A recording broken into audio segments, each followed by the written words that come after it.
밤이렇게 시간이 안 가는지 정말 버스 안에서 going 이불 속에서 going going 은 언제나 너에게 going going. Assalamualaikum warahmatullahi wabarakatuh. Yang terhormat Bapak Syarif Halili, MPDI, selaku dosen mata kuliah Etika Politik Islam.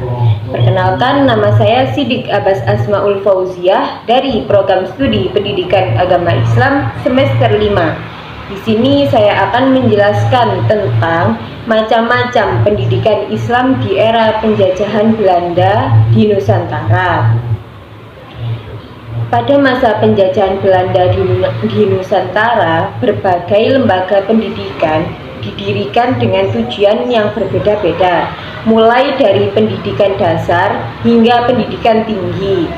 Sistem pendidikan yang diterapkan Belanda pada waktu itu tidak hanya berfungsi untuk memenuhi kebutuhan kolonial, tetapi juga berkontribusi dalam mencetak generasi terdidik yang kemudian menjadi pelopor gerakan nasional.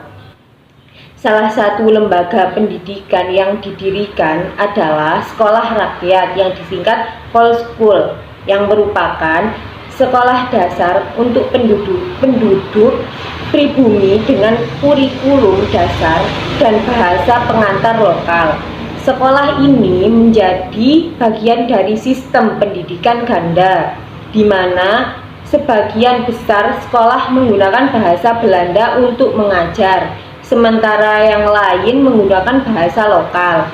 Setelah itu, terdapat sekolah kelas 2, yaitu yang disebut Class School, yang merupakan sekolah lanjutan tingkat pertama yang melanjutkan pendidikan dari full school. Di sini bahasa pengantar sudah mulai menggunakan bahasa Belanda, tetapi tetap terbatas bagi kalangan pribumi. Lebih lanjut, ada sekolah kelas 1 yang disebut Class School yang menawarkan pendidikan lebih tinggi dan lebih banyak menggunakan bahasa Belanda sebagai pengantar, serta terbuka untuk anak-anak elit pribumi. Sekolah Hollands East Class School yang disingkat HIS adalah sekolah dasar dengan pengantar bahasa Belanda yang ditunjukkan bagi anak-anak pribumi dari kalangan menengah ke atas, yang bertujuan untuk mempersiapkan mereka melanjutkan ke pendidikan yang lebih tinggi. Selanjutnya ada Mir Ugrik Lager Androwis yang disingkat MULO, yang setara dengan sekolah menengah pertama yang menawarkan pendidikan lebih mendalam dan juga menggunakan bahasa Belanda. Pada tingkat yang lebih tinggi terdapat sekolah Algemeen Middelbaar, yaitu yang disingkat AMS, sekolah menengah atas yang memberikan pendidikan umum dengan kurikulum yang lebih luas, mempersiapkan siswa untuk perguruan tinggi. Selain itu juga sekolah kedokteran yang disingkat Stovia yang dibentuk untuk melatih dokter pribumi dan menjadi salah satu institut pendidikan tinggi pertama di Hindia Belanda. Selain sekolah-sekolah yang didirikan Belanda, muncul juga sekolah Adabiyah yang merupakan sekolah Islam modern pertama di Indonesia.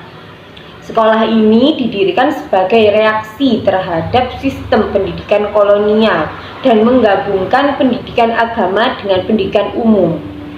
Jadi secara keseluruhan sistem pendidikan yang dibangun Belanda mencerminkan adanya stratifikasi sosial yang sangat jelas, di mana pendidikan berkualitas tinggi hanya tersedia bagi kalangan elit atau keturunan Eropa. Sementara pendidikan bagi rakyat biasa lebih terbatas pada keterampilan dasar dan pengetahuan dasar. Sekian penjelasan dari saya, kurang lebihnya mohon maaf. Wassalamualaikum warahmatullahi wabarakatuh.